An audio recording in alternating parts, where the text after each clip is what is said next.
Hindi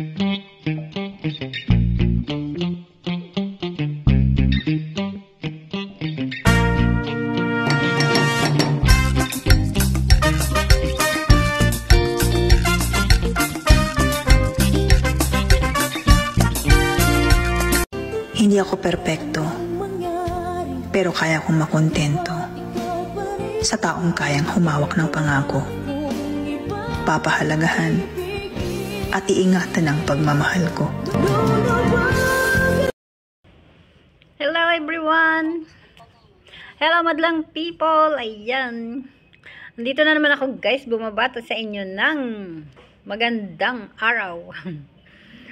Ayan na nga guys, eto, nagpapasalamat ako sa lahat ng bumati sa aking kaarawan. Kasi ngayon ay kasalukuyan ako nag-i-edit ng aking kaarawan. Yung mga nagspasa ng video sa akin talaga, ang saya-saya ko. Kasi hindi nyo lang ako napasaya kasi napapaiyak nyo pa ako. Kaya nga, tingnan nyo naman guys. Napapasin nyo guys, yung mga mata ko hindi lumalaki. Palagi na lang siyang maliit. Sobra-sobra talaga guys ang pasasalamat ko kasi ayun na nga. Ang daming mga nakakatawa at nakakaiyak na pagbati sa akin. Sa pag-i-edit ko pa lang, masayang masaya na ako guys. Ang ingay ni Wapalutlot guys, medyo hinaan ko muna yung sound niya. At inaagawan ako, ayan. Siya nga pala guys, yung mga premiere nyo guys ay ipipremiere yun ay sa ano, next week na pag nasa Pilipinas na ako. So medyo at ayun na nga, yun yung pinakang masaya at malungkot kong birthday sa Pilipinas guys, kasi yung birthday ko talaga ay ano, yung dating pinakang masayang birthday ko ngayon ay yun na yata yung pinakamalungkot na birthday ko. Kasi nga yung kasabayan ko sa birthday ko ay iniwan ako, at alam nyo na kung sino yun. Talaga namang nadudurog pa rin yung puso ko hanggang ngayon. Pero kalma ka lang. Kailangan ko magpakatatag kasi marami pang mga taong umaasa sa akin at nagmamahal. Kaya ayan, ginawa ko lang itong video na ito guys kasi yun na nga, gusto ko lang kayong kausapin sa pamamagitan ng aking premiere para maiparating sa inyo na baka medyo maglalaylo ako ng 1 month sa YouTube kasi syempre family first, kasi maikli lang naman kasi yung vacation na binigay sa akin. Kaya ayan, sa mga tinatambayan ko, yung mga nag-SLS dyan, pasensya na muna kung medyo hindi ako makasupport sa inyo. At least yun ay maikling panahon lang naman. So, itatry ko pa rin makapag-live ako. Kasi may internet naman sa amin. Eh, syempre, yung time kasi na yun, baka hindi pumayag yung anak ko na hindi ako mag-stay sa bundok sa bahay nila Arthur. Ay, alam nyo na sa bundok ay mahina ang internet dun. May internet naman sila kasi mo hindi sila, as in, hindi talaga makapag-live. So, kinakalma ko lang sarili ko kasi lagi akong naiiyak. Masyado akong emotional, ano. At, ayun na nga, guys.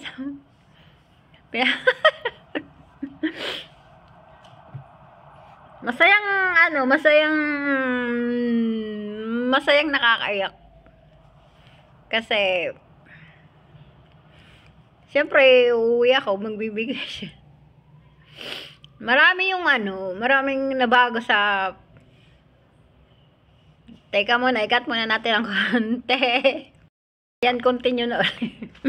Medyo nagpakalma lang ako ng konti.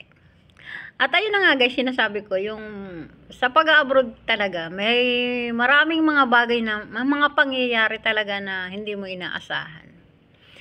At sa tagal ko nasa abroad, ayun na nga, doon ako, sa pag-abroad ko, doon ako umpisa na, nabawasan yung mga mahal sa buhay ko. Ayun, di ba?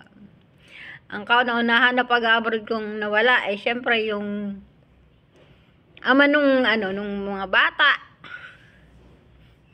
Nung mga anak ko yun yung maagang Maagang nang iwan. Di ba? O, ayun. Masyadong ang hirap mag-video. Para kasing Pero syempre, kailangan natin yun. Tapos ayun na. Yung pangalawa, yung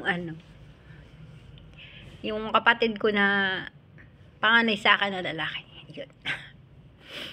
Mahal ako nung kapatid kong panganay na yan. At syempre, mahal ko din siya. Kaso,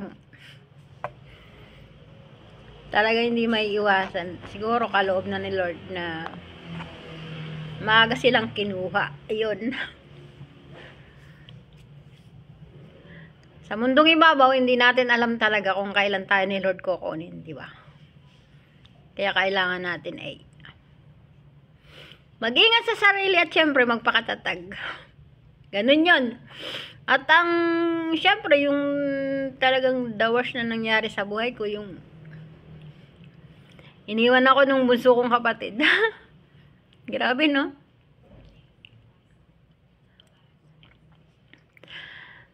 Parang yung buhay ko basta malungkot. Malungkot na masaya. Syempre, masaya kasi, andyan pa rin, marami pa rin namang nagmamahal sa akin, mga pamilya ko, syempre. Mahal na mahal ko. Mahal na mahal ako ng pamilya ko, syempre. Kaya nga lang, ayun, di talaga maiwasan yung mga pangyayari na yun. Na sa mundong ibabaw ay talagang may mang-iiwan at may mang-iiwan. Di ba? Kasi, ayun na.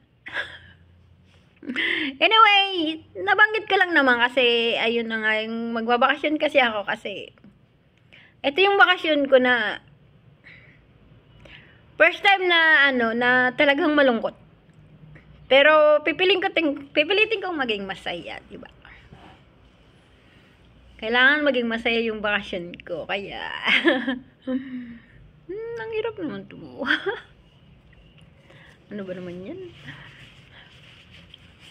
O, hindi ako nagdadrama, Gusto ko lang parating sa inyo na yan. Kaya ko lang naman kasi ginawa yung video na to kasi nga, ayun nga. Gusto ko lang parating sa inyo na medyo mababawasan yung time ko sa pag-YouTube. Kaya, pasensya na guys, yun lang.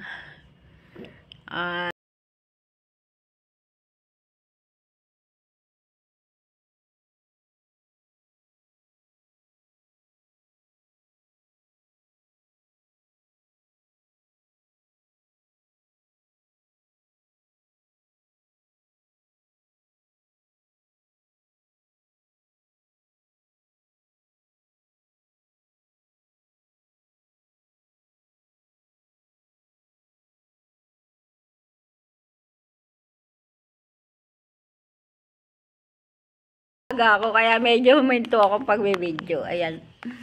Natatawa talaga ako sa aking alaga. Nandito kasi sa katapit ko, guys. Uy, nakita nyo, guys. Magpaikli ako ng buhok. Ang maikli talaga siya. Ayan na nga, guys.